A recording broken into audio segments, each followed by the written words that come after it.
Of the KVKL podcast, sponsored by Gaslight Gardens at 317 North 2nd Street.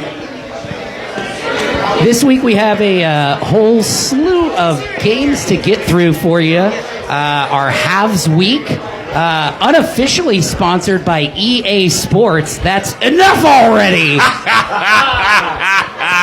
We're going to go ahead and get... They're not in the game. They're not in the game. No, we're going to go ahead and get started. We've got our guest here directly to my left, the consort himself, yes. David Shipley. It's a pleasure to be here. Thank you. I would have brought receipts, but I decided I'd be nice. You should always bring receipts. To his left, we also have one of the usual suspects, Jason Cougar Huang. You know, Liverpool may have won 7-0 at Anfield, but guess what? Champions League, Man United. Glory, glory, Man United. Glory, glory, Man United. All right, I'm done. I think they're going to start a Toronto-like streak of trying to make it to the round of 16. Good luck, Cougar. What is that? What is that, Ryle? I can't see it. What is that? Hey, Man U! Hey! All right, here's a relevant shirt from 2003. Two Cougars left. We have the big swinging Matt Dick. Thanks for having us.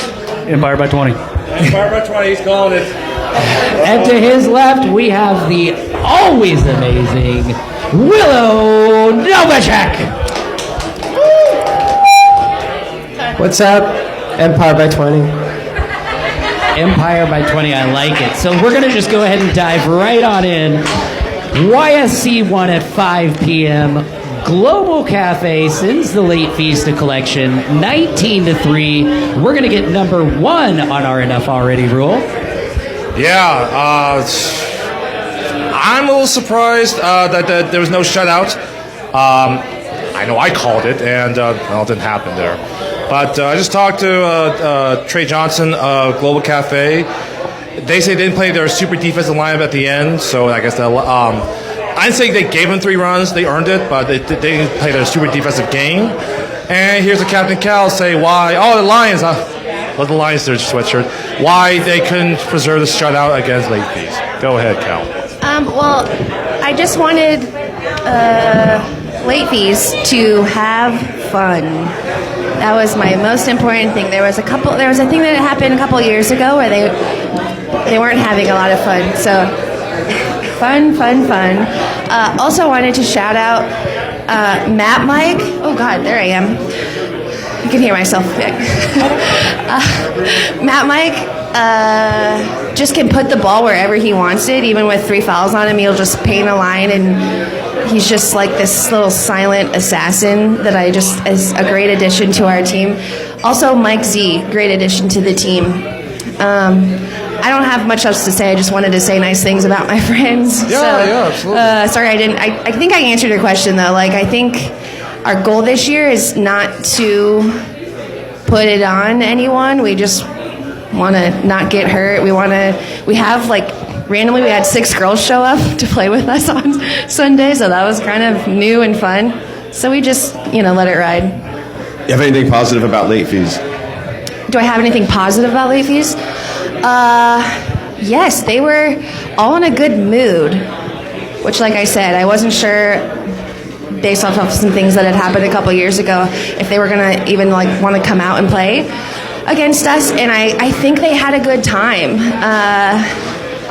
I think they can string some kicks together just like every other team in this league, and yeah, I was equally as happy for them for scoring runs against us. I think it was probably Trey Johnson just throwing the ball around the infield like he does. Get that out of the way now, right? Well, I'm just saying that as far as late fees, their attitude coming into the game, it did help that Earmuster Empire that they won last week. The week before, sorry. Oh, yeah. Earmuffs, sorry guys. Good for them. Tied going into the 9th inning. I want to point that out. That's right. It was tied. I remember they got 3 runs in the 9th. We were tied in the 9th inning. Actually, late fees are a great team. They were a lot of fun. It was a competitive game, but at the same time, we had a good time joking around with them as well. So props to them. but yeah, they beat us. Yeah, I got to ref Global, and Empire played late fees last week, and Global was just like a well-oiled machine, and so then late fees putting up 3, and we did okay versus late fees, but they got us in the last inning. That's a pretty impressive number, I think, 3 versus a team like Global. Yeah, it is. Like I said, I called a shutout there, and I was incorrect there. I thought that there would be a long day for late fees, but the credit the late fees I get earn those 3 runs. Yeah. Yeah, I ref this game. They not only earned the runs, they played really good defense. 19-3 is not necessarily reflective of the ability of Global. And to know that there were a couple of innings where there was 4, 5, 6 runs put up that probably could have been more if it weren't for some good defensive plays. So not only did they have that going for them, but also personally a front runner for one of the best jerseys in the league this year. I absolutely love them. They're really cool. I look forward to it later this season. All right, moving on. YSC 1 at 7 p.m. Free State rocks Poshwash like they're a big play chain, 19-1. Not a lot happened in this game. At least not a shutout, at least. No, definitely not a shutout. I will say Free State is who we thought they were. Right back to stellar defense from beginning to end. Not only putting kicks together, but just putting kicks all over the field, anywhere someone wasn't standing. We did have some notes off this game. Jack kicked and hit third base. Nope, that's a different game. That didn't happen. Mookie had a grand slam. He absolutely did? Wow. He absolutely torched our right fielder. It was a really deep, I'd say probably 160. Just blasted it out to right field, and it was a no-doubter at that point. We did put up 1. I mean, no shutout, so didn't necessarily cover the spread, but think I've caught up to Simon. 2 games, 2 home runs, so we'll get that Sosa McGuire counter going at the bottom of game of the week in a scroll. So I had a front row seat to this game, and I really think the Free State ladies are some of the more underrated. Like, we don't talk about them enough, and we should. Lindsay and Missy. I've seen them out at the softball fields. Sorry. And it's almost like I see that in them. Like, they're infielding the balls and making throws and plays. I just love to see that. I think they're great. So, cheers. Yeah, I was just say they're really good ladies there. I remember playing the first round of playoffs for the Tropics there. I agree with being one of the more underrated core ladies in the league. They're really good. The Poshwash ladies also. I don't know her name. I think she raps for you all. Great energy, always positive. Like, I can hear her from the dugout anywhere in the fields. She also has a boot, I think. I don't know. You should put her somewhere else in the lineup. Maybe, I don't know.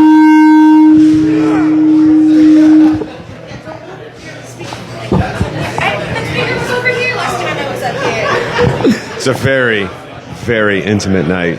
Indeed. Let's go ahead and move on. YSC 2 at 5 p.m. The Ball Beavers pull a clean jerk of the dumbbells, 8-7 in extras.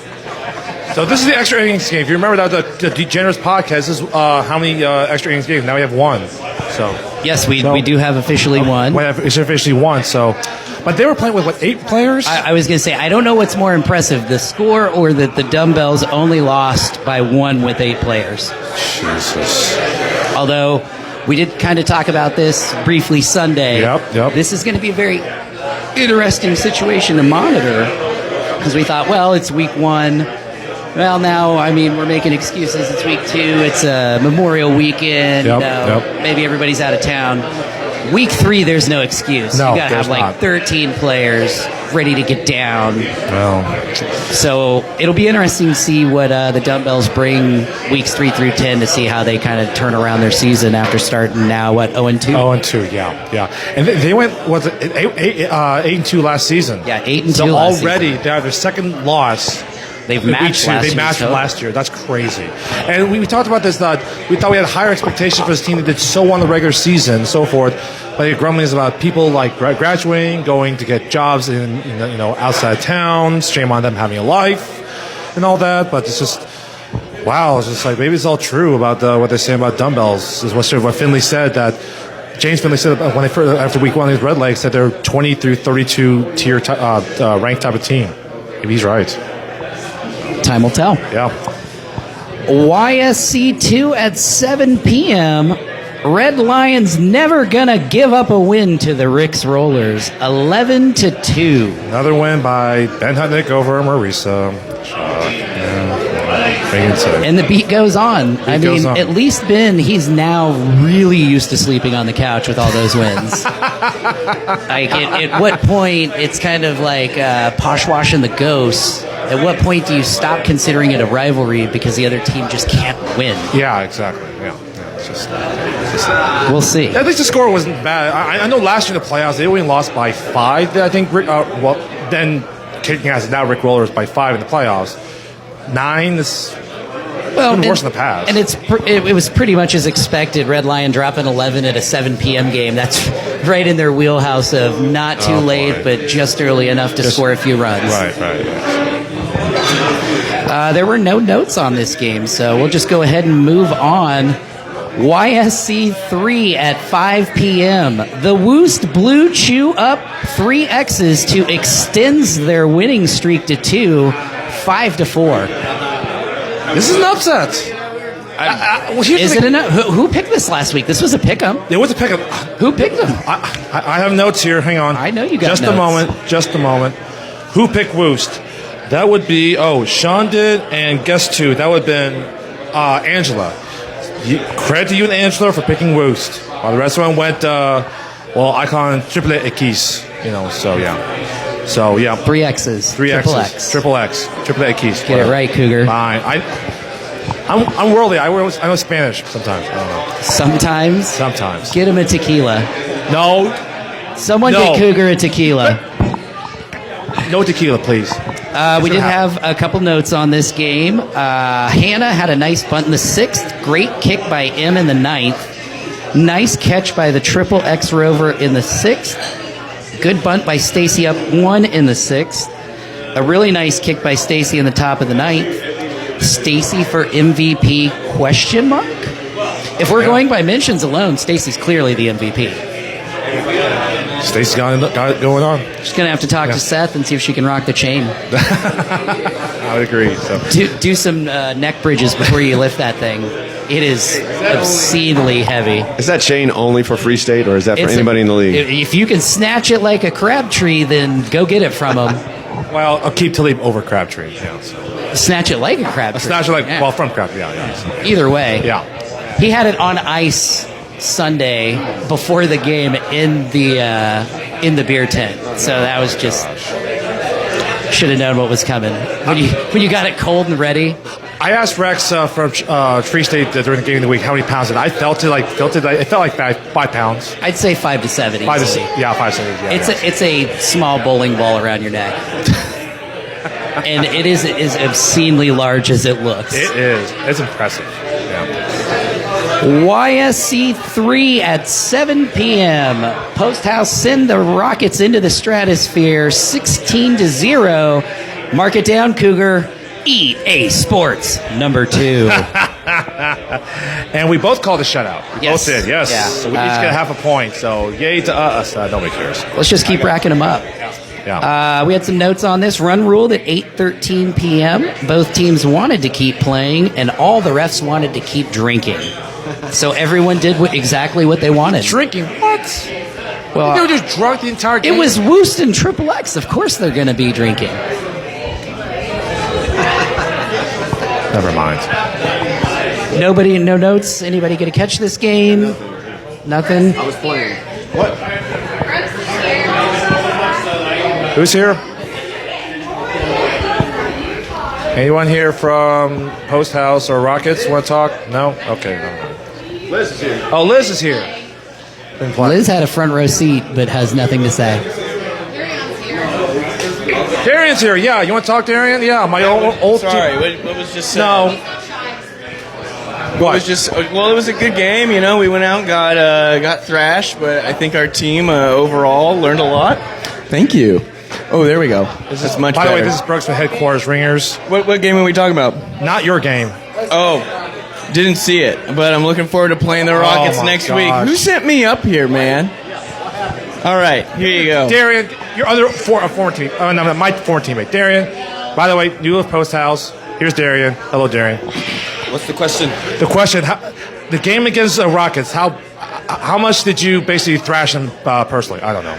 Talk about it. I think the Rockets was a very fun team. I think we came out a little flat in the beginning. Overall, it was just a game where we were just trying to experiment different positions. Yeah. Because we have KTC next week, this week. So we were just trying to put people in different positions and see where they fit in and things like that. Almost like a practice game. So, Right. But it was just a fun game overall. By the way, how are you feeling in your first two games with the Post House with Darian?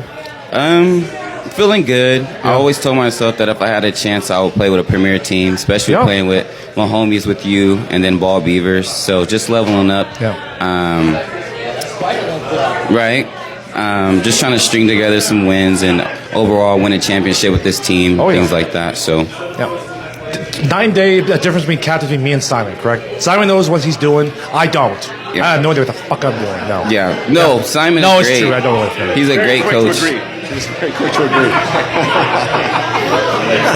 No, he's a great coach, and I'm always listening to him. He's always giving me feedback. I'm always being coachable, so he's going to put us in a position to win always. So. No, I'm sure. I know for a fact that Post House is very happy to have you on the squad there, Darian. So. Yeah, I'm glad for Post House. Yeah, absolutely. Thanks, Darian. All right, moving on to YSC 4 at 5 p.m. The D-hole snap, crackle, and pop Young Spine 20-3. Ring the bell, Cougar. EA Sports number 3. My gosh. So I got quite a plethora of notes here sent by one Alex Hamann. Going over that game, Ari bunted for a home run. I did see Bickle, the first of the two. Bickle just unleashed a friggin' laser cannon. He looked like Jonas Cespedes throwing from the warning track. Wow, really? Never touched the ground on the first one, just straight into the shoulder blades. Gun down 2 from right field, taking extra bases. Cedric 5 for 5 with 2 triples. So much of our scoring happened because of his excellence on Sunday. Megan, bases loaded, kick to right field, drove in 2 runs, and that'll teach them to respect people more. Go Mustang. Go north. Sam and AJ combined for 4 runs on 4 for 5 kicking due to being able to manufacture runs from excellent bunting and kicking in the bottom of the lineup. And there's a heartfelt message here at the bottom. We haven't gotten to say it officially yet, but Santos has been a great add to the team and family. Several already play dodgeball with him in the fall, so it's a bit of a homecoming for him in that sense. He is bringing great insight and good energy to the team, and we saw what he could do right out of the gate against Kansas Tree Care. Just wanted to make sure he gets a shout-out and his official podcast welcome to the family. Welcome, Trader Paul. Paul's on D-holes? I didn't know that. Yeah. I didn't know that. I know he had possibly committed to play somewhere else, so I'm just going to call him Teepee the rest of the year. By the way, I think you're popping the peas because if you remember Paul Santos years ago, he kept on popping his peas all the time years ago in the podcast. All the time. It was bad. Also, he tapped on the table too much like this. I should probably see a doctor about that. Oh, jeez. Let's see if there was any more notes on the scorecard. Forgot to mark down RKIs from the bottom of the first through the fifth. And for Young Spine, Aaron on the center field are very fast and aggressive on the bases. Center's going to... Oh, Hamid. Sinner's going to get burned because of playing too shallow. He definitely has the speed and confidence. He just needs to respect a little bit more from the start. I remember that from last year. It's true. It's true. Left field has some really solid kicks and would be a great 4 spot. He also caught a couple of moon shots, and I think he's just getting comfortable to outfield because he ran backwards to get them instead of running properly. Right field had some solid low kicks and kept balls from getting by. Again, this is a comfort thing for him, and he'll get better throughout the year. And overall, Yacy and Aaron have some solid foundational pieces to build around. It's just experience and muscle memory that everyone's going to develop throughout time and experience. So I think we saw that last year, especially coming together at the end of the year and then adding in some newer players and some free agents.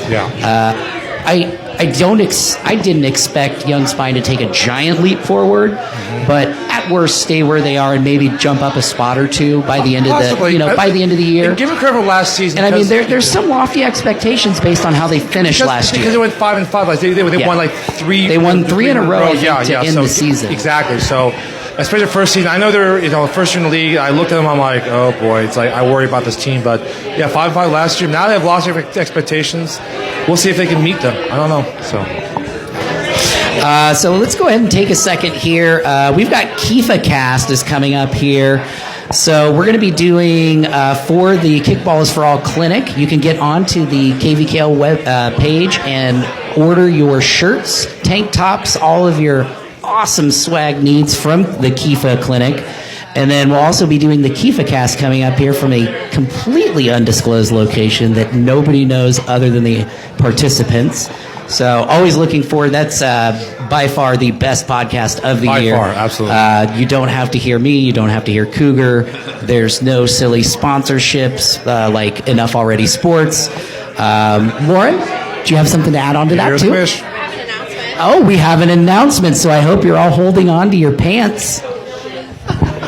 Okay, everyone, we're on to week 3, and no one has kicked the jackpot in the 7th inning stretch game. So in week 3, the jackpot amount will be $231. So keep entering for a chance to play. Yeah, all of those donations and everything that sales this year going to our charity that we've selected for the season, Baby J's Legacy of Hope. You can check them out at babyjslegacy.org online. They are a local charity that deal with patients and families that are dealing with pediatric cancer, from payments for treatments to household needs to food, clothing, anything in between. It's an amazing charity that I'm really, really glad we picked this year. So go check them out as well. Lastly, don't forget, this evening is sponsored by Gaslight Gardens, 317 North 2nd Street, your cozy neighborhood tavern and beer garden, serving up handcrafted cocktails, independent craft beers, and that's all they put. So the rest is up to your imagination. Find a dark corner. Moving on, we have YSC4 at 7 p.m. John Denver's Strong Arm Sacred Sword to a Sweet Surrender, 15-3. Did anyone happen to catch any of this? We have no notes on this game. I do not. I think, yeah. So moving on, YSC5 at 5 p.m. The Honey Badgers make quick work of Headquarters Ringers, 15-0. 1, 2, 3, 4 times. 4 times. That's number 4, Cougar. Oh my gosh. And here's a spoiler: we're not done We yet. are not done. This is the second shutout. This is the second shutout. Second this shutout week, so yeah. far, yes. Did you call this one? No, I did not. But you know who was there? Mr. Robertson. That is correct. Here's Here my he former is. teammate, the Catho Ringers. What Yeah, say you? if I may, Kenny'd kill me if I said this, but we could maybe contest if it was truly a shutout. Bottom of the 9th, 2 outs, runner on third. Maybe from my view, looked like that ball was touched fair in the outfield. Was the ref around to call it that way? No, but just one of those consequences of some of those run rule games. But we had a great time out there. Love spreading the message.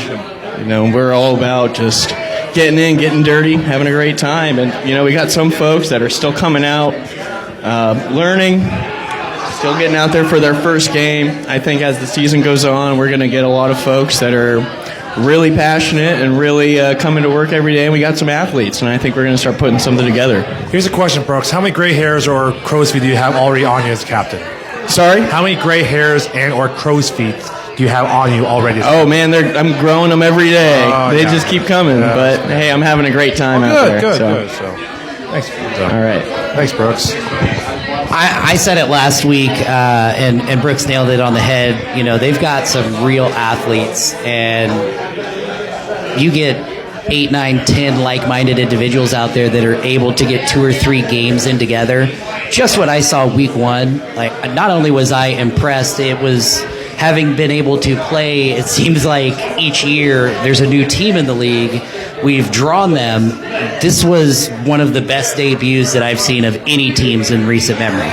No offense to Empire, Leafy Greens, any of those teams that have gone, that are still here. But, coming out, their 3, 4, or 5 kickers have absolute cannons on their arms and just straight tree trunk legs that they can kick away anywhere they want them to. So once they get put all together, I'm right there with Brooks that they're going to be something really good. And the defense not bad too. Yeah, their defense. They played really well. What I noticed most about the defense, which every team I believe that's outside of the top 15 struggles with anyhow. There was more audible communication between the fielders than I've heard in a long time. So seeing a team week 1 that's never played in the league coming out, communicating on fly balls, telling people where to throw the ball, adjusting on where our kickers were going, it is very impressive start, and I expect good things for them. They were limited in numbers as well, weren't they? They only had 9 or 10 people, right? If I remember right. Yeah. And playing against the Badgers in that situation. Yeah, when you've got no subs, you've just got everybody playing, coming out and giving it 9 hard innings and absolutely not only hanging but competing, and then being able to go in and get on and look like they belong on the field with the Honey Badgers. That's impressive enough to me. For sure. All right, moving on. We've got YSC 5 at 7 p.m. Lawrence Shirt Factory barely loses the most fun matchup, but jettisons the Empire back to Hoth 15-0. Cougar, in the words of Booker T, the 5-time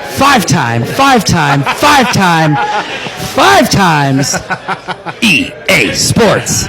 Enough already. Yeah. It was out of the socket. Sockets like bent. Matt, Willow, anything you respond to what happened 2 days ago? Shirt Factory's a great team, and they were a lot of fun to play against. They came out. We wanted to have a hot start against them. They came out and hung 8 in the first inning. It was not the start we wanted. After that, we settled in. Our defense was a lot better. We were holding them to 1 or 2 every inning, and then kind of down the stretch, they caught a groove again and put us away. But against good teams, you want to come out the gate, put them on their heels. Make them start thinking you don't want to be upset by us. But we did not do that. We were not successful in our game plan, but we regrouped as a team. We calmed down, and we almost scored a few times, just not quite. We gotta get over that hump, man. Well, and Cougar, can you give me a standings on Lawrence Shirt Factory? Where they tagged in at the beginning of the season? Were they like a 9-11, maybe a little bit higher? That sounds about right. we can look it up, but to me, knowing that, looking at the score sheet, that they came out and hung 8 in that first inning, but then you only gave up 7 the rest of the game, That's a huge defensive adjustment where you locked it down, made those adjustments to stay with a top team and be able to play your style of defense and your game. Like you said, didn't get any runs on the board, but you got kickers on, you were moving some people around, like measurable steps forward. You know, when you're matching up against a top 15, top 10, top 12 team, if you're able to do that and adjust from inning 1 to 2 and then hold that out, you got to be looking forward to week 3. Those guys don't have a weak spot in their lineup. No, absolutely not. It's just like every time they were coming up kicking, we're like, the guy wearing the Juan Soto jersey, that guy was unbeatable. He was like, every time he got up there, he was like bunting for doubles and triples. And yeah, he was Nationals Juan Soto, not San Diego Juan Soto. Oh, for sure. But we yelled him to a single one time, and I was like, hey, nice to meet you, because this is the first time I play first base. Yeah. Like, this is the first time I ever got a chance to talk to you.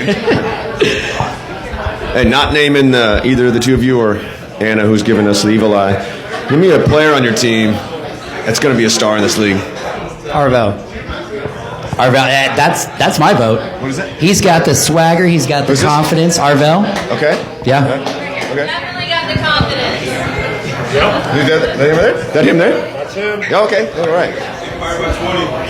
Empire by 20. All right. Arvel, are you the one that said that you're going to have 2 wins by the end of July? Was that you?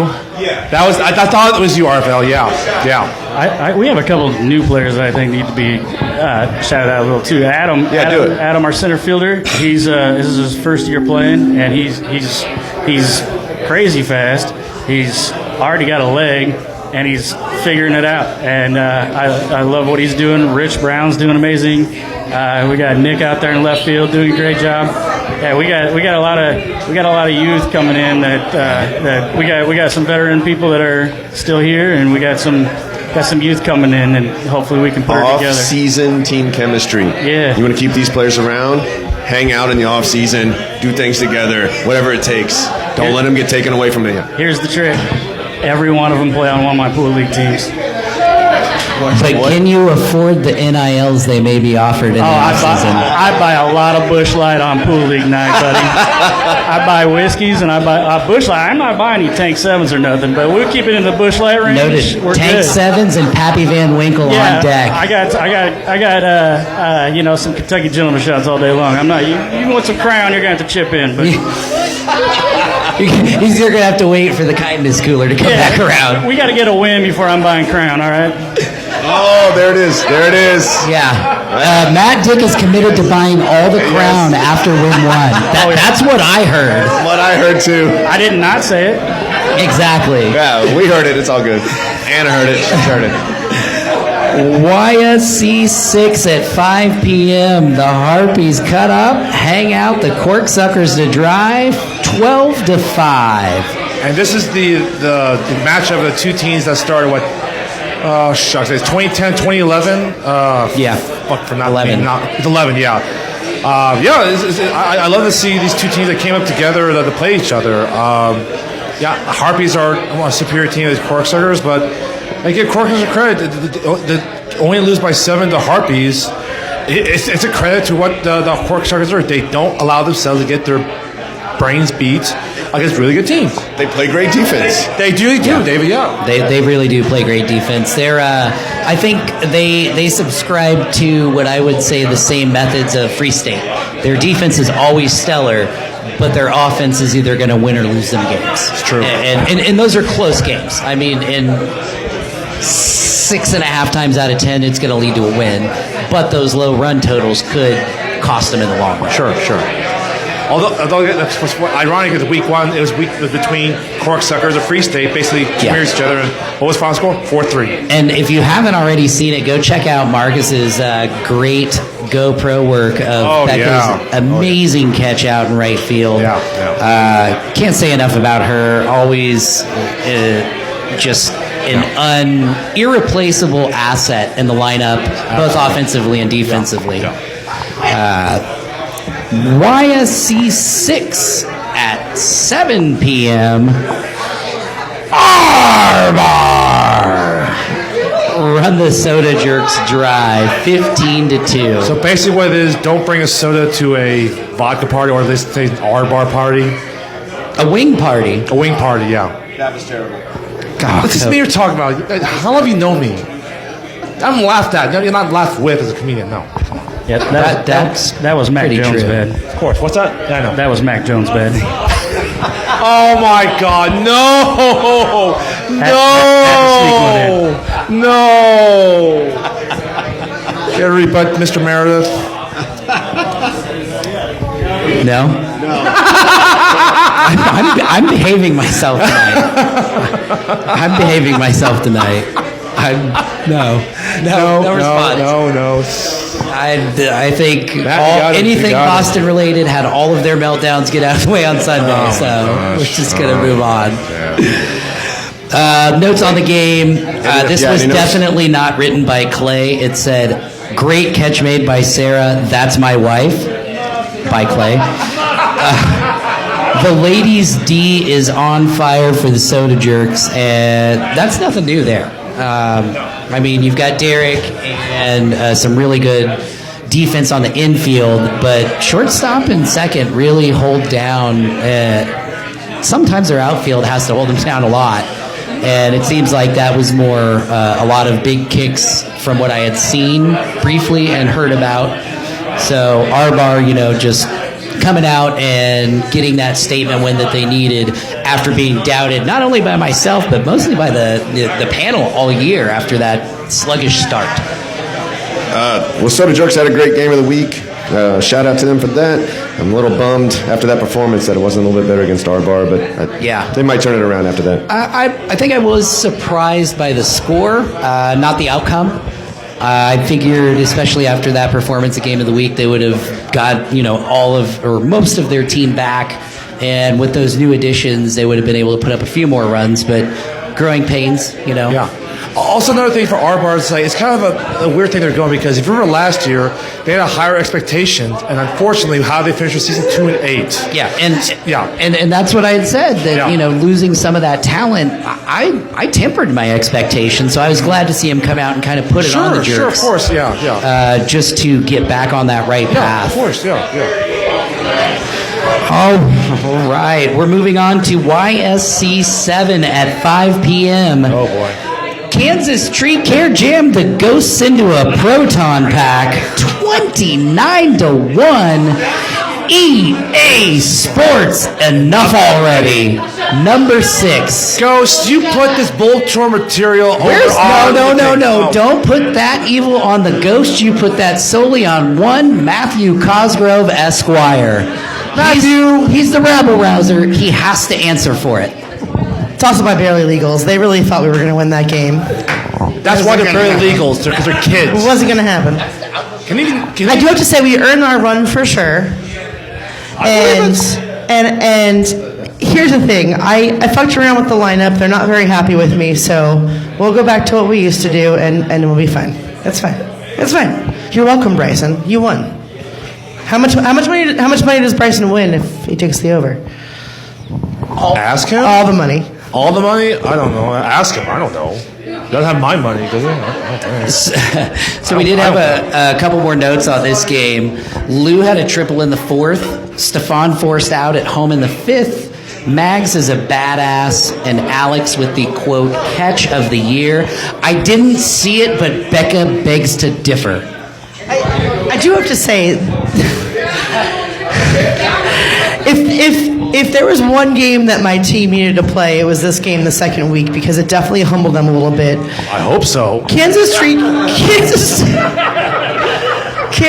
Care had some amazing plays that I've watched them play for years, and I know how every single person on that team plays, but they had some plays that even I was like, you've got to be fucking kidding me.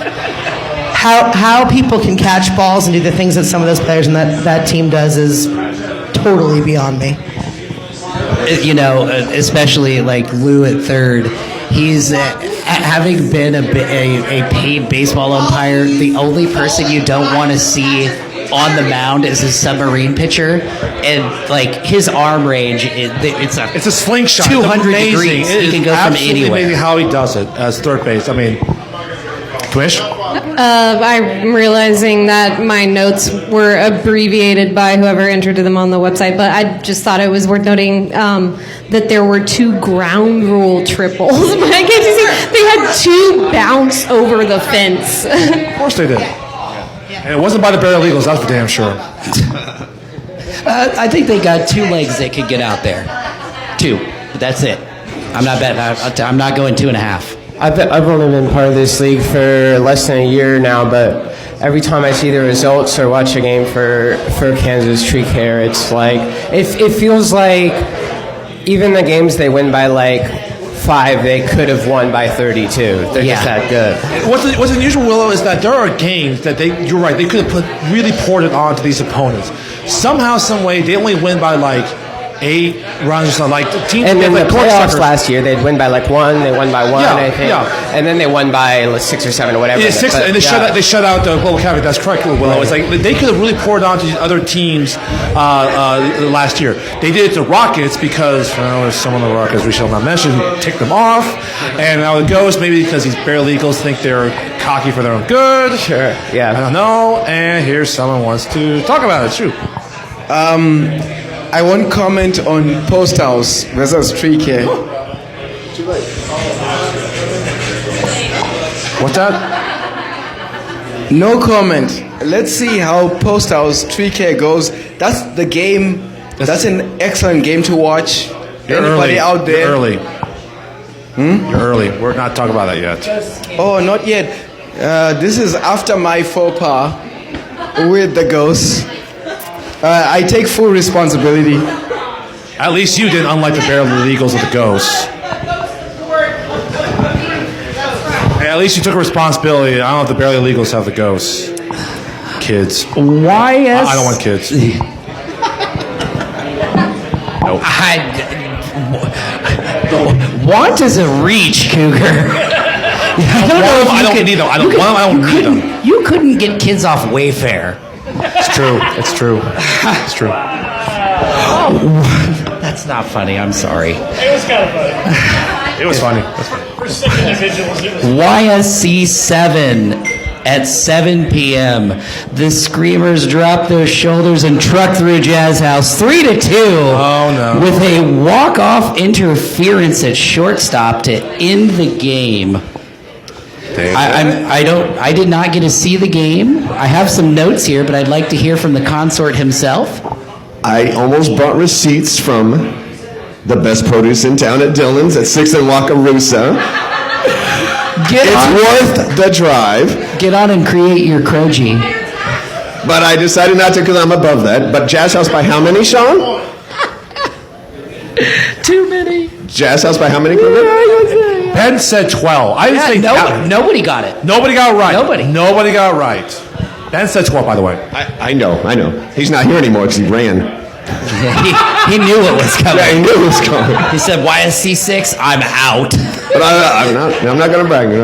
Because my team will pee down our leg as soon as I talk shit on how great we are. Yeah, I'm not going to do that.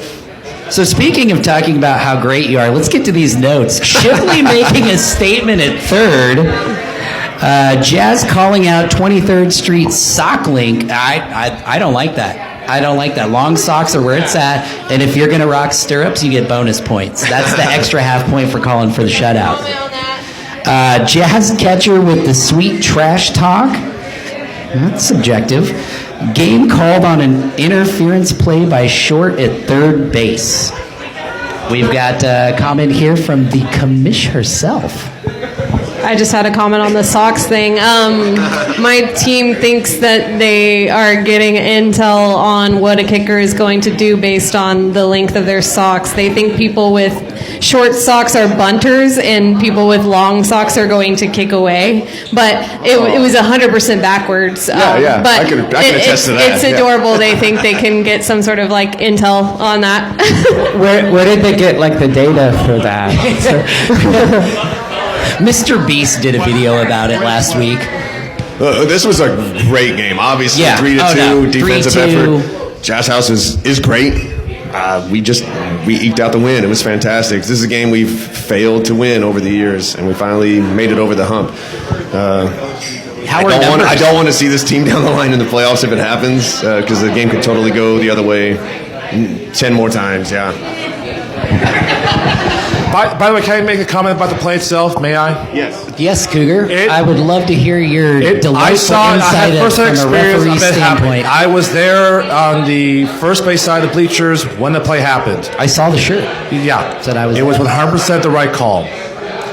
Granted, the Rover should have made the play. Obviously made the play. But why does shortstop feel the need to go from shortstop all the way across over to third base to cover that play for the Rover? Subjecting that person to collide with the runner going from second to third, I have no idea. Normally you have someone from third base, probably too close in the cross play, go to cover third base for them. But why to come across and go parallel, all of a sudden come to collision? I don't understand why you feel the need to do that. So that interference was 100% the right call. I agree, and I don't know what happened. I didn't immediately know what happened behind me as I made the play. Really, I should have just caught the ball if I wanted to go to extra innings. But yes, it was the right call. Like they ran into each other. Our shortstop, I think, is getting used to me being over there at the behind third base. Rick last year had me playing on first base encroachment line the entire time, which is part of why I broke my finger, maybe. So anyway, happy to be in a different spot, but our team's getting used to it, I think. Yeah, and the note said David's statement game. No. The whole team was a statement game. Oh, they abbreviated that out. Let's get back to the David Shine job here. The defense, our defense was lights out. The outfield, all those guys were amazing. Garrett made an amazing play in right center field that saved the game, frankly. So Jason, Adam, Boubacar, Chelsea made a couple banger plays at pitcher. Abby made a great play. What else is new? Yeah. So we had 2 double plays. Amanda, our brand new second baseman, caught a line drive double play. So if we're trying to get insightful intel, how tall are your outfielders' socks? Well, there's pants. There's. Ooh, I don't know. I don't pay attention to my socks, frankly, because they're badass. Yeah, they are badass. All right, we're going to move on to YSC 8 at 5 p.m. KBC Tropics put on their best New Balances and mow down the Sod Squad 13-8. I only have one note on this game. Kelly had a 2 RKI triple in the first, and both Pendries support terrible soccer teams. Ryan Pendry with Everton, Matt Pendry, newly fan of Nottingham Forest. Both teams, they survived Premier League safety. I mean... Here we go with you and Liverpool with Everton. So, here we go. I have notes. Cougar, I assume you were mostly there during this I was, game. but I will defer to my captain. That's the Everton fan. He's not here now. Well, how can you defer to him? Well, I have notes from him. So. Oh, okay. Your favorite Everton fan, I will see what he says. Quote, for a team that bunts through the lineup, South Squad member, not naming names, the Tropics put 13 runs, majority kickers, kicking in runners on base. Kicking continues to get better for our team. Bounce back game for Tropics with a thin lineup. KBC showed resilience, give up 3 runs in the first innings, 4 runs. I'm tempted to say 4th inning. Correct me if I'm wrong. It is 4th inning, and just 1 run in the 8th. Let's see. It's a good. Most runs were self-inflicted errors. South Squad put up a hell of a fight. I wanted to shout out the first baseman. I didn't know her name, but she had a hell of a boot and she held down the first base real well. She did. I love playing this team that so many people look up to. It's doing awesome. Shout out to Matt on third base, Kyra, Piper, and Alex for the whole game. No subs. Jackson Wagner continues to be this awesome addition to the team. Jackson Wagner and Willis, Dominic Dua catcher. Chen Hall brothers take my job center field. By the way, they're the ones we took away from Ball Beavers, by the way. So there's that. Oh, shout out to Adam Patterson doing his rendition of the Gritty, getting the RKI. I missed it. I heard about it. Yeah, if I try to do the Gritty... I wouldn't say congratulations on the Gritty, doing the Gritty. Yeah, if I try to do that, call 911. I would not try that. That's why I'm retired. Try it. No, I'm not trying to Gritty right now. Cougar, you tried to kick for like 10 years. That never stopped you. Excuse me, 17, and I sucked for 17 Well, I said you tried for 10 years. After that, you just accepted your fate. Now you try the Gritty. I am not trying the Gritty. Is there a medic in the house? No, I'm not trying the Gritty. If there's no medic in the house, I'm not doing it. No, So, I'm not doing the grading. Cougar, I do have a question for you, though. Yes. So, looking at least in my opinion, at KBC's schedule for this season, Yes, sir. sans Week 10, which is going to be our first ever marquee matchup Sunday. sir. Can't pimp that enough.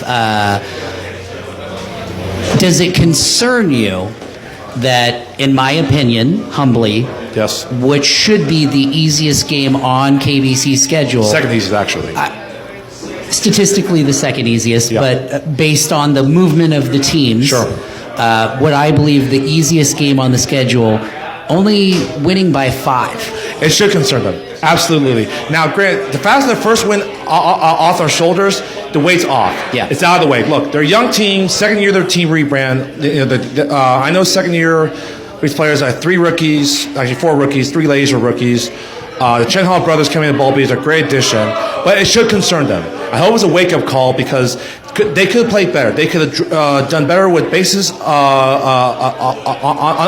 runners on the base paths, drive them in, and also on defense got a little squirrely with the ball around. Yes. Now, did I count this wrong? I don't have it pulled up, but I saw at least 7 runners left on. Was that about right? That's about right. That's a concern. You do Now, this. see that it seems like that's the repetitive point, is kind of like a Red Sox problem. You get Sure. a lot of runners on. Yep. But you're scoring a third or a quarter of it. Absolutely, that's a big concern. The one win by 5, like a non-knock sod squad. They went 500 last year. Yeah. They're a good team. No, they're a very good I think team. they'll match that. Especially having Blake Freeman, huge addition on sod squad. That's gonna make a big difference at catcher. But for KBC Tropics, they gotta do a better job as driving runners in. It's like there's no point in putting them on if they can't take them home. There isn't. So you do this against the Free State. They're gonna be in trouble. I know they won in the playoffs, but they're gonna be in trouble. You look at the rest of the schedule there. I know Dumbo's not doing so well still now, but be careful. Red Lake's another one. Jazz House. I know they just lost a heartbreak against 3-2, but they nipped the KBC Tropics last year. Careful with that. Obviously, Kansas Tree Care. Well, they'll probably kill us. But they better be careful. If they're not, they're in for a longer season than they expected. So absolutely a concern. It's still a coin flip at this point. Yeah. Well, not against Kansas Tree Care. Fuck that. Once again, don't forget to pop over to the KVKL Facebook page. You can check out their Instagram. June 17th, that's a Saturday, 1 p.m. at Hobbs. We're going to have our Kickball is for All clinic. Yep. Everybody, I urge to come out, donate, volunteer some of your time to help out, grill, do whatever you can. Just be a part of it. It is one of the best experiences that you will have in the league all year. Unfortunately, I know we're not going to make it back from Minneapolis in time, and I'm really sad. This will be the first time in 10 years that I haven't been able to go. Oh, damn. So, everyone needs to go in my place. I'll try. Also, you can get on. You can order your shirts on the by commenting on there on the Facebook page. Those are going to be T-shirts and/or tank tops, whatever your choice is. So get on there, order your shirts. All that money is going to be going to the Baby J's Legacy of Hope this year.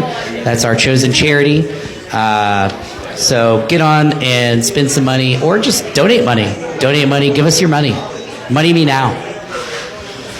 YSC 8 at 7 p.m. Johnny's fires the cannons and sink the Scoonies 22-5. Cougar, ring the damn enough already bell, because here's another one.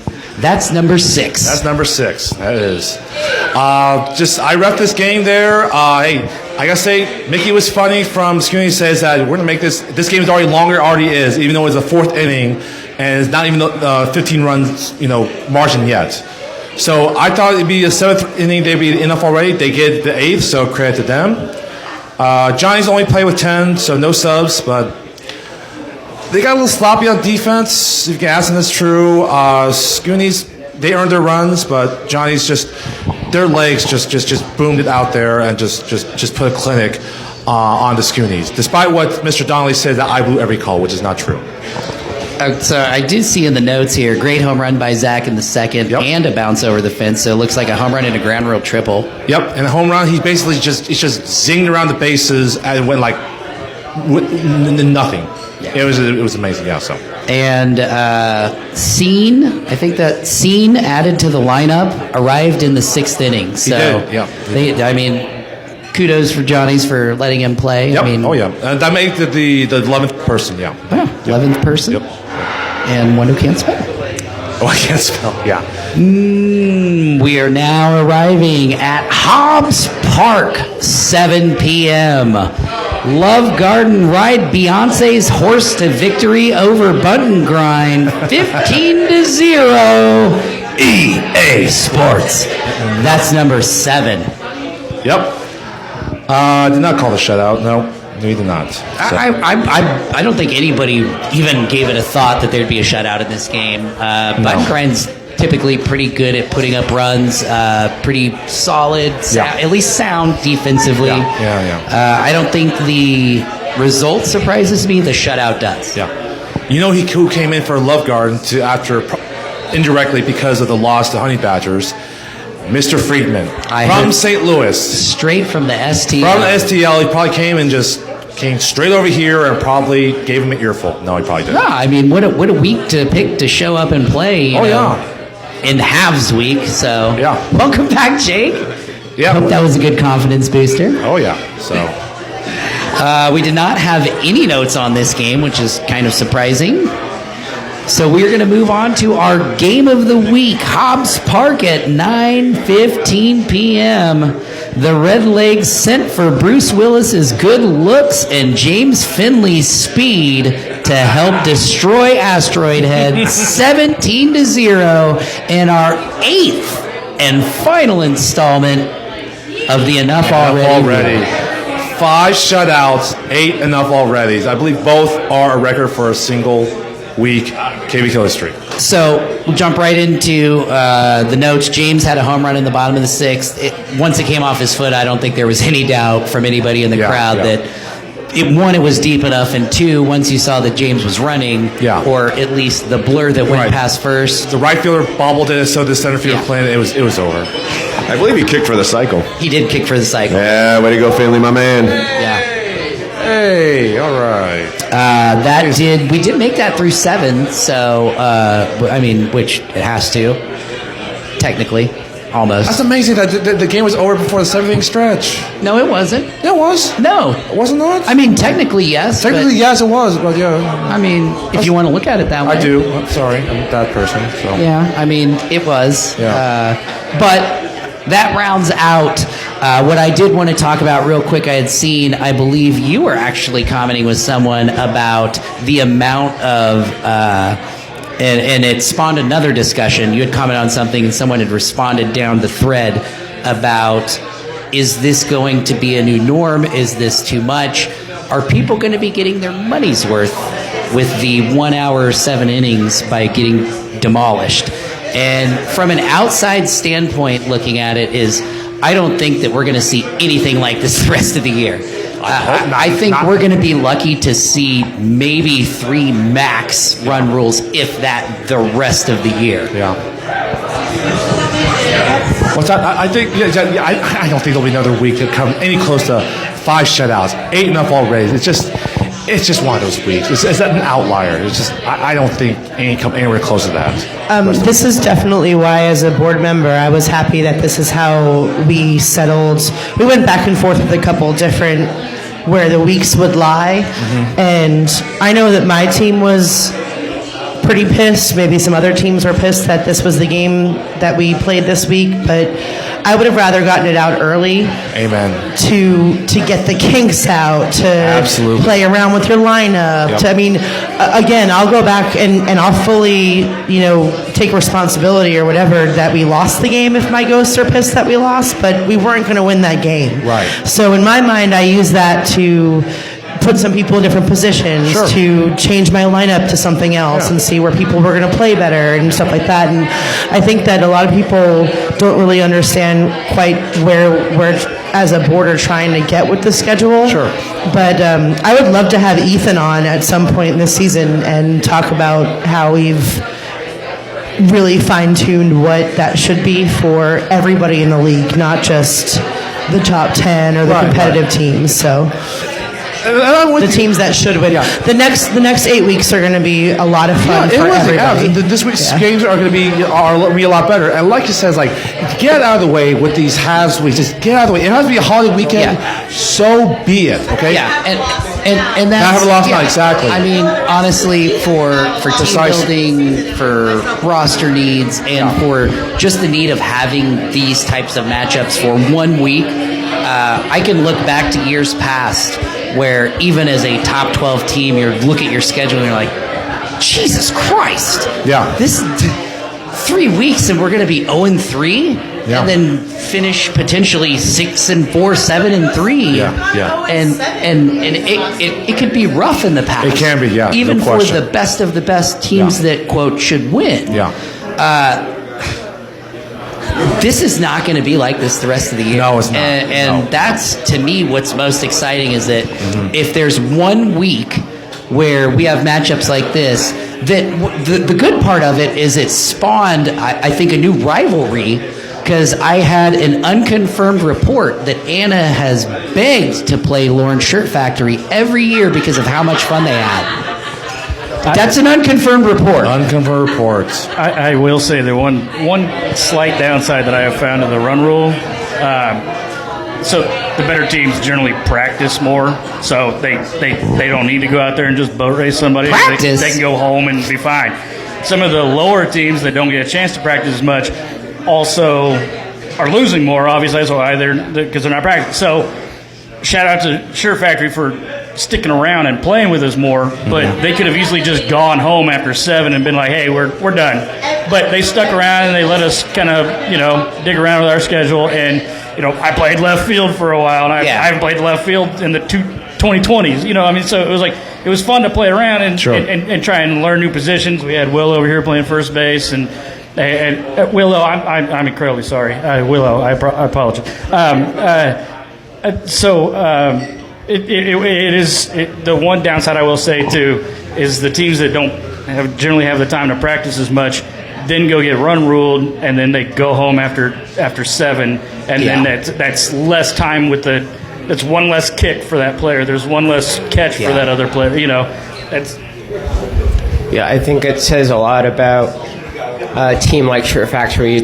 Just to echo what Matt's saying, if you base whether or not you want to be there to play, because they're the ones that suggested we go 9 innings, not off of like the strength of your opponent or what you assume the strength of your opponent to be, but just like, are we able to play? Like, then let's play. That was, I think, good of them. Yeah, and it's always good not only to be able to get those reps in, like you said, but on a side note, before I pass this off to Katie real quick, shout out to KCS for every Wednesday, 7 p.m. at Hobbs.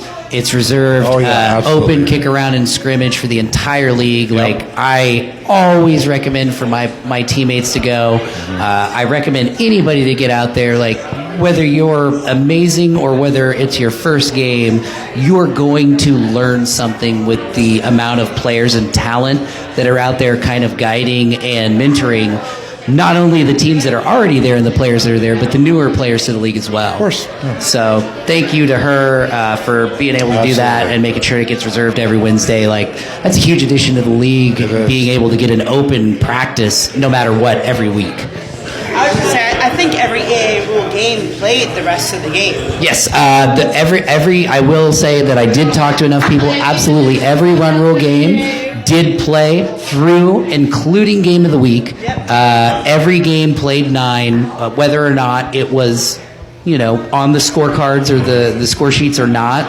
So major props to all the teams. The teams that should have won, the teams that should have lost. Not only for either getting shut out or taking a loss, but hanging around and wanting to continue to play for both sides. Like, it's an incredible thing to see around the league. All right, let me go through the standings here for week 2 real quick. So the two, Ben went 1-2, so at 4-2 in the season. John, 2-1. You're 5-1 season. You're the clubhouse leader. Yeah, there you go. Guest 1 went 1-2. They're 4-2. Guest 2 went 2-1, 2-4, and I went 1-2. I'm also 2-4. So Sean, again, you're the clubhouse leader. 5-1. We'll see how it goes. So let's go ahead and take a look at our matchups in week 3. Next Sunday starting at YSC 1 at 5 p.m. The D-Holes at Red Lion. Oh my gosh, what a game this will be. Yeah, this is an old school rivalry. Yeah. So not only this game, but the whole next week. I don't want to get into too much on individual games because we'll get that next week. Of course. But like I said, we're jumping right back into the scheduling where every single game is going to be a banger. It's a good week. This is a good week, YSC 1 at 7 p.m. The matchup that everyone's been waiting for, at least matchup 1 of 2, Post House at Kansas Tree Care. So if you get a chance to post up anywhere, YSC 1 at 7 p.m. is going to be the place you want to be. Of course, this is a rematch, in my opinion. A lot of people have been the greatest KVKL Cup Championship game of all time, 2017, going to extra innings. Post House won. Well, now Wildman Attack Force against Kansas Tree Care. Still, I get chills thinking about that game. Amazing. It didn't involve Lawrence Shirt Factory. That's what amazes me the most. Well, YSC 2 at 5 p.m. This is going to be one of my games to watch. One of the low-key picks of the week. Honey Badgers at Johnny's. And this is a spread pick'em game. This is the spread pick'em game. And you know what? Let's start with the guest over to our left from Empire. What say you? Who wins and by how many runs? Folks? Who goes first? I will take Honey Badgers by 3. Honey Badgers by 3. Willow? Honey Badgers by 7. I love it! Oh my word. No disrespect at all to Johnny's. Too late. My first game of the week that I ever watched was last year, and it was the Honey Badgers. Too late. And that was a good game. Too late. Disrespect is already gone. The cat's out of the bag. Too late. I can respect that. Oh boy. Oh my word. Is it me? David, how you follow that? Oh my word. It's going to be closer than that, but I'll go Honey Badgers by 2. By the way, real quickly, Ben's already picked Honey Badgers by 1. Well, Cougar, I'm going to go ahead and jump the line here. I'm going to go ahead, and I think we all know who I'm picking. The Consort's favorite team, the Honey Badgers by 5.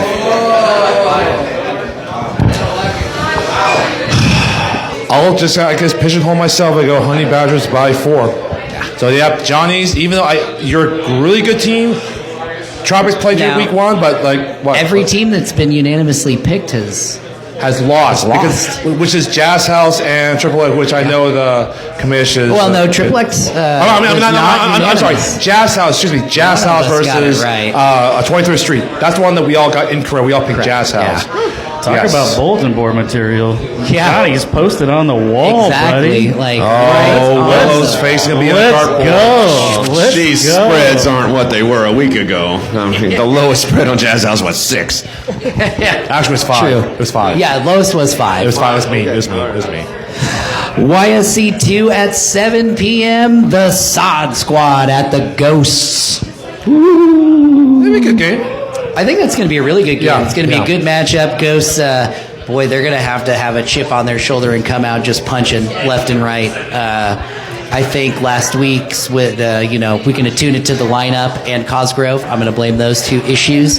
I think the Ghosts work it out and they come out and it's going to look like also the Very Legals cockiness.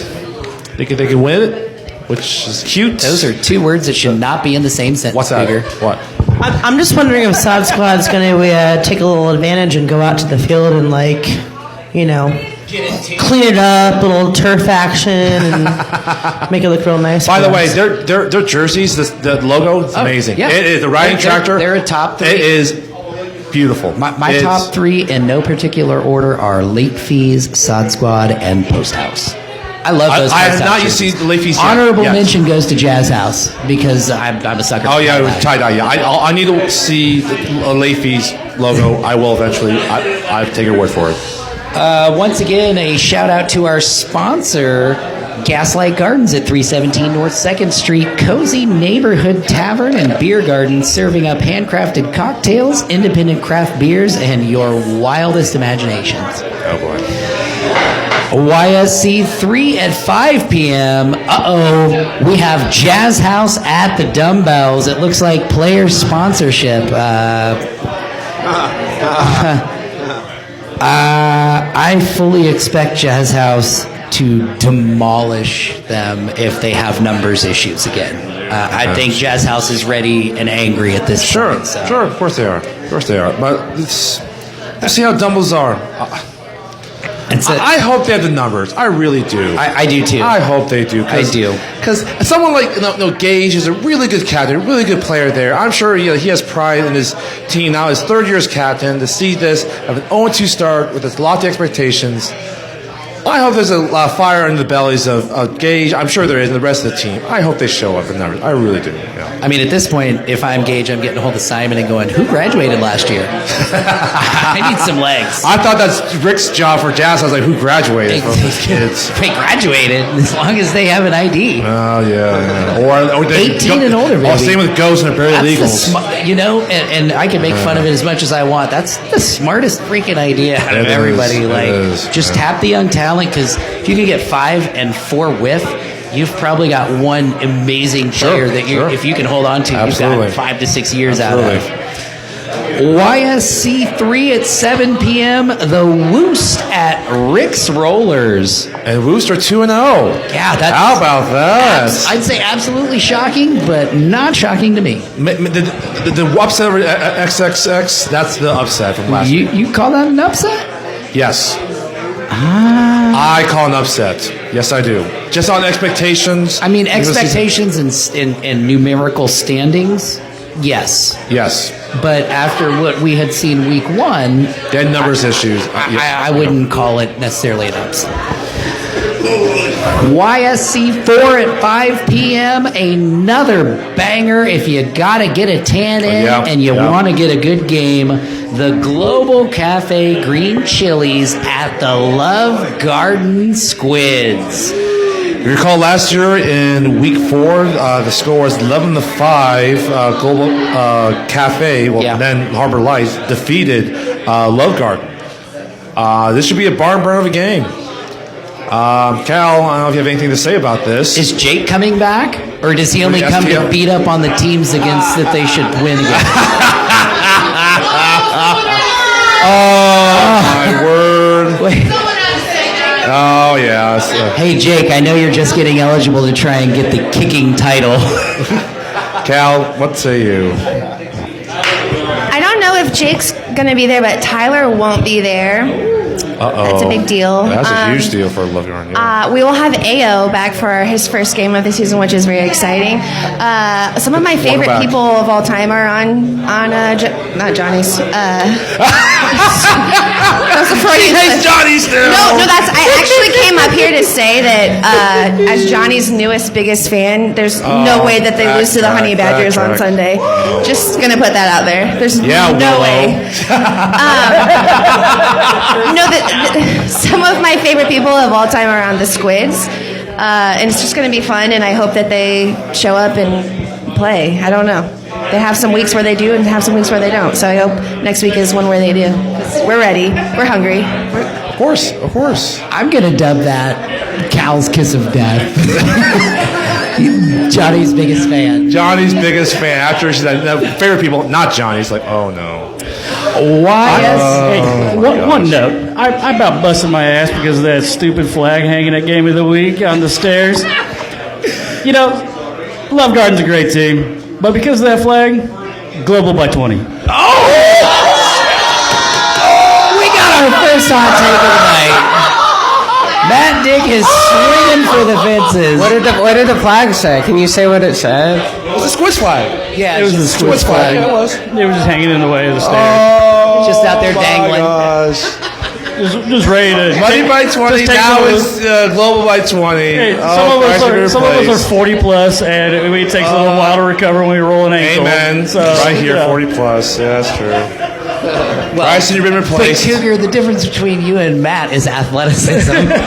Clearly. Whoa. Clearly. That's a Have you loose seen me? definition of Have you athleticism. seen me? YSC 4 at Clearly. 7 p.m. Triple X, 3 X's at 23rd Street. Let's see. I mean, after their performance this week, I can't say it should be, but probably should be a win. I mean, Triple X by 8, obviously. Oh my gosh. Why not 6 or 9? I don't know. It's a team that knocked us out of the playoffs last year. I'm not going to take them lightly at all. Yeah. And we were very likely to pee down our leg after winning a big game last week, so anything can happen here. Put on your finest socks. Didn't these two teams? Sorry, didn't these two teams play in the playoffs too last year? Yeah, Triple X just at. Oh, which is what you just said. So you're fine. But the why is the socks, like we were talking about with this, Will, like where did you get this data about the socks, like but from Jazz House? What are they talking about, David? About short socks being bunchers and long socks being kickers? I don't know. Just when I came up, the catcher was commenting that, all right, this guy's got big socks. The last guy had short socks. That was it. Stealing sides. What about fun socks? Like if you have fun socks? Oh yeah. That means you're just out there having a good time. Oh my gosh. YSC 5 at 5 p.m. The unofficial game of the week. Let's go. The Scoonies are going to handily lose to Empire. Let's go. Second, I won't call that a hot take. I'm giving the W that's in my name and not Scenes to Empire. The streak is over. Put it on the books. Let's go. Don't let me down. Wipe it up. So last year, close loss was a 10-8 in 10-8. week 4. Yeah.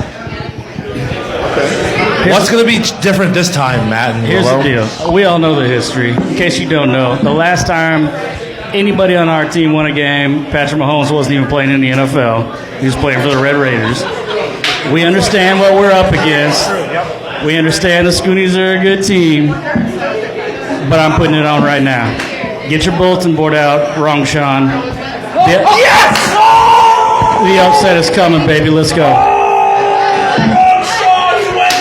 Don't call it an upset. Don't call it an upset. It's an upset. We haven't won since Mahomes was in college. It's an upset. Love the swagger. I see it. All right, let's go. I absolutely love it. I think that you take last year's game versus this one, and each week that we just showed up and just stayed in the moment and played every single game since then, and yeah, we just got closer and closer. So I think the biggest change is just like incremental, like each game that we showed up, and things certainly haven't gotten worse since then. In fact, I think they've got a lot better with our newbies and stuff. So I think we have a good shot at it. So. Put it on the books. Mark it down. YSC 5 at 7 p.m. Headquarters Ringers at the Rockets. How about this? I think that's going to be one of the other. That's going to be another big one games. for the Rockets. I think that's going to be a big test. Big for the test to the Rockets, exactly. Because a new team, Headquarters Ringers, you've hyped them up there. They have the 4-5-6 big kickers. They can play decent defense. Yeah. Speaking of the other scene, Mr. Wilson got to be on alert, right? The other scene. I mean, some of us are learned. Others of us miss consonants constantly. YSC 6 at 5 p.m. Button Grind at Asteroid Head. I think that'll be a pretty good matchup. This is a test for Button Grind. This is a good game. Sorry, I thought you must say that. We want to give mics over to David Shipping. I'm sorry, Consort. I'm sorry. For the Button Grind, this is a test because I know that a really tough start of the season, and Richie, the captain, is very prideful. A veteran in the league for over a decade. This is it. They got to show they're worth something. Because look, 2 years ago they lost Olivia over to now Global Cafe, KCS now over to Star Squad. They got to show something. they got to do something about this. So now going against Asteroid Head, reeling from that enough already goose egg in the game of the week. They're hurting. They got to put up some runs. They got to put up some runs. They got it. Yeah. YSC 6 at 7 p.m. The Soda Jerks at late fees. Going to be a good game. I think that both teams are going to be at full strength week 3, so that'll be a good matchup. YSC 7 at 5 p.m. Lawrence Shirt Factory at the Red Legs. And Shirt Factory beat Red Legs twice, once in the regular season and once in the playoffs. It was the second week of the playoffs. So Red Legs have something to prove against a team like Shirt Factory, which, these are two, I would say, pretty evenly matched teams. Both are vying for the top 10. So they both have a common goal to go after. So this should be a very good game for those two. YSC 7 at 7 p.m. Young Spine at the Bald Beavers. And it's a pick'em game. Pick'em. So,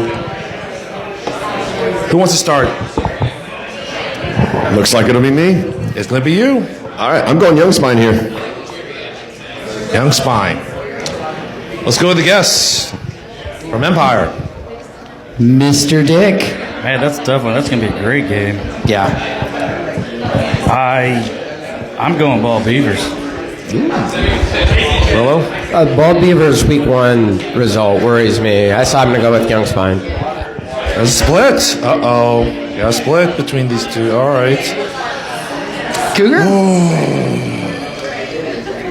I got to go Young Spine. I hate to go against my former teammates at Ball Beavers, but the win over Dumbbells, they're facing the 8-person team. Yeah. And like you said there, Willow, that the result in week 1 was very disconcerting against a team like Rick Willows where they got shut out. So I think it's go, unfortunately, back to bad Ball Beavers, or as Sean would call it, the good Cougars. Yeah. Yeah, but I'm going with Young Spine. So Yeah, I'm with you there. I'm going to take Young Spine. That waxing that the Beavers took in week 1 and then barely being able to walk off an 8-person team. In extras. Yeah.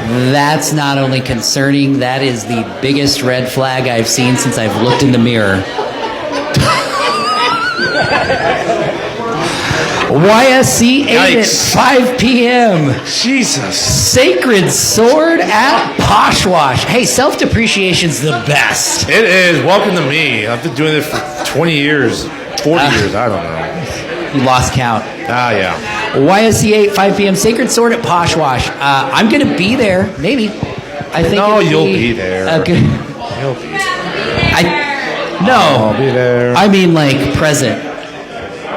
5 p.m., 8. It's going to be a good game all around. Swords looking to bounce back. I mean, we're sitting at 1-1, so. And they're a team full of kids. Yeah. I've been told they have a very young squad. Yeah, I was going to say that they are a younger squad, so going to have to find some. 18 over isn't kids. Jeez, I didn't know R. Kelly was on the panel. YSC 8 at 7. Corksuckers at Arbar. Let's go. Let's fucking go. Yeah, let's go. They feed the league. They do. That face melter wing, I'm not gonna lie, it was delicious, but my good, it was spicy. Oh yeah. Gave the rest of Kenny Cabernet, thank you. So. Brian's an amazing cook. So before we get to the Hobbs Park matchups, don't forget to hop on to the KVKL website or the Facebook page. Order your Kifa Kickball is for all shirts or tanks. You can place your orders online, get those, and you can pick them up at the Kickball is for all clinic. Saturday, June 17th at 1 p.m. Where's that at, Cougar? Is that Hobbs Park? That's at Hobbs Park. 11th in Delaware. 11th in Delaware. Northeast corner. This matchup from last year is from week 4. The final score was Corksuckers 9, Bar 7. Yeah. I think this could be another. I think on paper, Corksuckers should be better. On paper, they should be, but I think this is going to be a pretty evenly matched game. If Corksuckers allows us to be an offensive field day, the Corksuckers are in trouble because Arbor wants us to be an offensive field day. I don't know. Could be the same result. Maybe even a little bit lower score, but probably that's the same. That's what Corksuckers want. They want a lower score, yeah. The lower the score, the better the chances are for Cork. Cork, yeah. A higher the score, better chances for our bar. That's where I can go, yeah. Moving on to the Hobbs Park at 7 p.m. Oh, God. Oh, boy. Oh, my word. Free State at KBC Tropics. Another version of the CAD Bowl, the Cougar After Dark podcast bowl. I'll go last. Does this mean Cougars reffing game of the week? It does, no. Yes. No, I am. Yeah, he does. I am, yeah. I'll be reffing with Matt Pendry along with Seth Super Sports Sanchez and Super Rex Sexy Rexy. It will be a great ref game at 9 o'clock then. All right. Yeah. Well, it's going to be so well refed, I think we might debut 2 cameras for Game of the Week. Oh, my gosh. You're going to need all the help you need at home, Coog. I don't know what I'm doing at home. I don't know. I gave Seth the first dibs. I don't know what he wants. Seriously. We'll see what Seth wants, and I'll go from there. I'm going last. You're going last? Oh, man. I'm going to go ahead. No, I'm not abstaining. No, you can't abstain. I'm not going to abstain. Okay, no. I asked him if he should. Yeah. Okay. No, he shouldn't. Okay. He needs to get his team riled up. I'll go first. I think we're going to see the big chain coming out. I think we're going to be seeing it dangling left and right. I'm going to go Free State over KBC. They're hungry, and I think this is a game that it's weird to be week 3 and say this is a must-win, but for the competitive style of matchups looking forward not only from here to the playoffs, I say this is a must-win for KBC. I've been putting bulletin board material up for you every week. I hope the Pendrys don't necessarily take this to heart, but use it for whatever you need because I just think Free State's a little bit better at this point in the year. I'm going Free State here as well. I think Free State is not ranked higher than they should be. They should be ranked a little bit higher currently. Not preseason, but they'll move their way up, and I think this will help them. There, but I think sitting is where it at. That probably a little inappropriate now after last week. They'll move their way up, yes. And I think this will help. I have Free State here. Sorry, Cougar. Not to be sorry, no. You're fine. I think, folks, Free State has a little too much firepower. I think Free State takes it. I think that they got a lot of good legs. That's seniority. I think that both teams have great defense. I think Free State just has a little more firepower, and I think Cougars pacing by inning 7. He's just going to be pacing up and down the. I'm already pacing right now in my head. Willow. I know we're in a week 3, so we've got a couple weeks results to look at for this season, but I've got to go with Free State because I just think a team that's played in a championship game, there's only 8 of those teams that get to play out of the 36, and that means a lot to me in terms of like a team's experience. If they've carried any significant amount from those last season over, and Free State played in that game, and they either won or they lost by like 1 or something like that, so I got to go with Free State. And last year in the Diana Plate game, Free State did walk off over Triple X. I believe it was 8-7 Cougar or something. That sounds about right. Yeah, I think that's around there. So kind of as expected. Last pick, Cougar. All I gotta say is this: seeing that 13-8 result against South Squad. South Squad's a good team. The way they played, not to the standards. Especially too many ducks in the pond, not trying to score. On defense, it's got squirrely. Those guys better get their behinds ready. They better over at Haas. It may not be the game of the week. That's for the week after. They better be fucking ready right now. KBC Tropics by 1. Oh, we've got a pick for KBC. It's for you, Dana, by 1. So you better do better. Better do better. That's all I gotta say. So moving on to our marquee matchup this week, Hobbs Park 9:15 under the lights. Game of the week. John Denver Experience at the Harpies. That's what a matchup. That's going to be a game. That's going to be a game and a half. And by that, I hope it goes 13 innings. Do you want to take a guess what the final score was between these two last year? Take a wild guess. I think, didn't the Harpies win handily? 24-6, week 10. Yeah. That is... Now, I know John Denver was missing like 2/3 of their team in week 10. Okay. So Now, not necessarily indicative of what I think that score should have been, but more indicative of the right team won. Quote, unquote. It's real simple for the Harpies. Like, for a team like them, last year, you're like, okay, you established you're one of the better teams, and they had an okay season 6-4, and then basically got their brains beat by Post House by 8. So this is a year that these kids are basically, I don't think they're kids anymore. They're in their mid-20s and so forth. They've got to do better. If you're going to be a team that's going to be a legit good team and potentially elite, especially with this talent, young talent, they better step up. And this is one of the games to basically step up is JD. And Surefactor's a good team, but JD is better. They better do something to show that we belong and not just teams there like a time like the Harpies. Okay? So they got to do something. And now they're getting under the lights. This is the one against JDE, a good team. Harpies got to either show that they belong up there and not just a team. Because right now I'm questioning them a little bit right now. Where they belong up there. I am.